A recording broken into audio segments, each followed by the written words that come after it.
Good evening, friends. Thank you for joining us on 13 Plus. I'm Mary Coleman. We want to jump right into our weather with meteorologist Corey Kowitz for a look at what we can expect because, Corey, people are sick of it. We thought we were getting cool. We were for a little bit. And you saw in the beginning, I was trying to give you a fist pound there because sorry, Corey.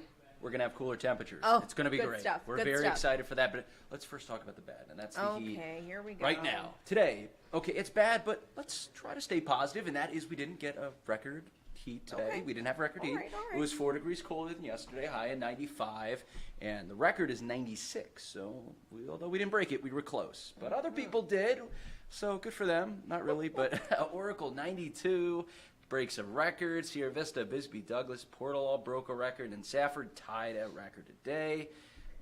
84 degrees. That's what it should be this time of the year in a place like Tucson for reference. But one of the good things is that it has been cooling down a lot at night. Already down to 83 in Tucson. How about already down to 68 in Wilcox, 76 in Safford, 77 in Marana, and 82 degrees in Ajo. All right, here we go. We could have an all-time record broken for the latest triple-digit day in Tucson's recorded history. Pay attention to the dates. Tomorrow's October 25th, Saturday the 26th, and Sunday the 27th. And then look at the temperatures. And then now look at what the record for the latest triple-digit day is, October 20th. And that was just set last year, so I mean, then next year we're probably going to break it too at this pace. But how about this? Exactly going to get to 100 degrees. That's what we're forecasting on Saturday and Sunday. And the odds for at least one of these days getting to 100 degrees, 76% chance. So a good shot. We could make history on that front, and that'll be the case region-wide in terms of historic heat. Tucson, one of the hotter spots around, getting near that triple-digit marker tomorrow through the weekend. Benson, Wilcox, Sierra Vista, and Douglas, so for the valley towns out east in the low 90s, mid-90s for Safford, low to mid-90s for Nogales, and mid to upper 90s for a place like Green Valley. And if you're wondering how above average it is for this time of the year, well above, way above. I mean, just it's incredible. 15 degrees above average is pretty common. The lowest below average you'll see is 10 degrees above average. Some spots, Mammoth, 20 degrees above average, 21 degrees above average. So, yeah, you could probably guess it's going to be a little toasty for the football game on Saturday as the U of A Wildcats take on West Virginia. Kickoff's at 4 o'clock. I mean, come on, could we have made it at 7 or 8 o'clock? A little later in the day, but okay, 4 o'clock kickoff. That means for your tailgate and right around kickoff, it'll be in the upper 90s, near 100.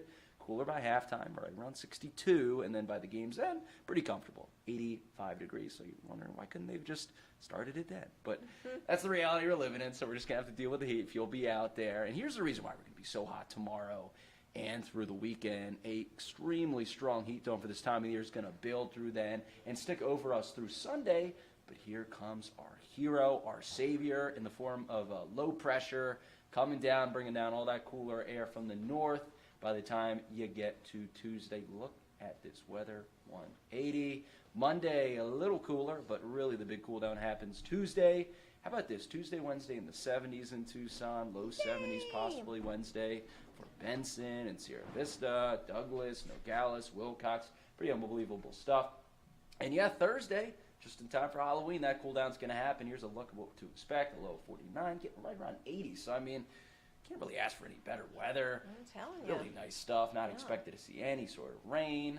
So very seasonable and pleasant for Halloween. Tomorrow in Tucson, a toasty day again. Going to be a few degrees hotter. Going to start your day off in the 60s and 70s. But by midday, late morning, it'll be in the 90s, getting all the way up to the upper 90s. And then your evenings will be in the 80s and the 70s, and some other spots around town. Low to mid 90s will be common for Douglas, Nogales, Sierra Vista, and Safford with those sunny skies. And here's your 13 First Alert 7-day forecast. I mean, it's kind of like, I wish we could just cut, tomorrow through Monday off and just look at Tuesday, Wednesday, and Thursday. Yeah. Because that's what it should be this time of the year. It's kind of like, okay, on the left, you have June, and then on the right, you have October. Yeah. That's pretty much how it is. Very, very different, but Yeah. hey, we're getting there as long as we get there at some point. We'll take it. Yeah. Thanks, Corey. Well, when it comes to borrowing money for college, there are a lot of options. In today's Watching Your Wallet, consumer investigator Rachel DePompa has more on different types of available loans with the help from an expert. Most families will look at federal student loans first when figuring out how to pay for college. Federal student loans are offered to you in your financial aid award when you fill out the free application for federal student aid, also called the FAFSA. Robert Farrington with the College Investor says a lot of people don't realize federal student loans for students are capped at very low limits. For example, if you have a freshman that's starting college this fall, the most you can borrow with federal direct loans is only $5,500. And then families start realizing that's not enough and I need to find more.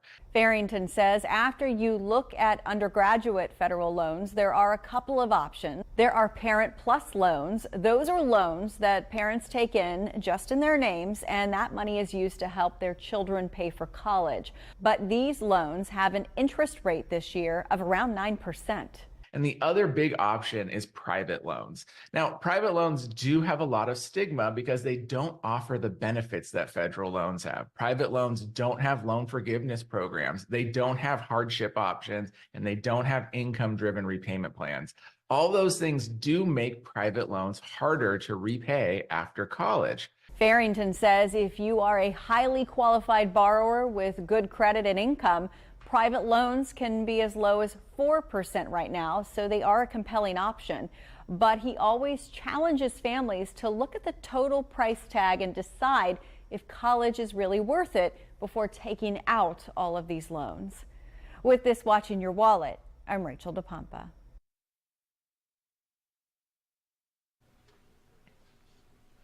Well, friends, we will leave you with a live look from our Mount Bigelow cam. We hope you are having a great week so far. It is Friday Eve, so looking forward to that weekend.